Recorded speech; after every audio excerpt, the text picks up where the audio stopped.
एक गांव में एक बड़े ही खूंखार दानव ने अपना आतंक फैला रखा था।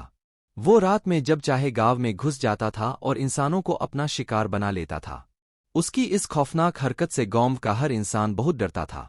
इसलिए उसके आतंक से छुटकारा पाने के लिए सारे गांव वाले इकट्ठे हुए।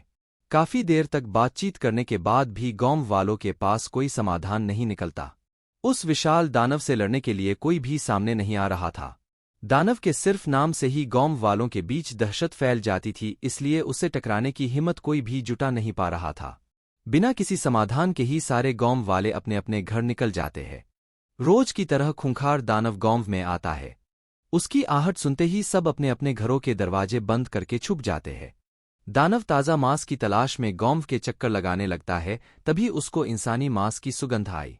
इंसान की सुगंध सूंघते सूंघते दानव जंगल की ओर निकल जाता है। वहां जाकर वो देखता एक आदमी पेड़ के नीचे सो रहा है। उसे देख दानव बहुत खुश होता है। इतने में वो आदमी उठ जाता है और अपने सामने इतने विशाल दानव को देखकर घबरा जाता है और अपनी जान की भीख मांगने लगता है। जब उसे समझ आ जाता है कि दानव उसे छोड़ेगा नहीं तो वो उससे बचने के उपाय के बारे में सोचने लगता है।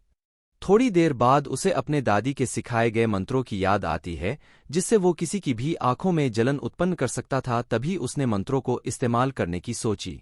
हो जाए इस दानव की नसों में हलचल, और हलचल से उत्पन्न हो इसकी आंखों में जलन।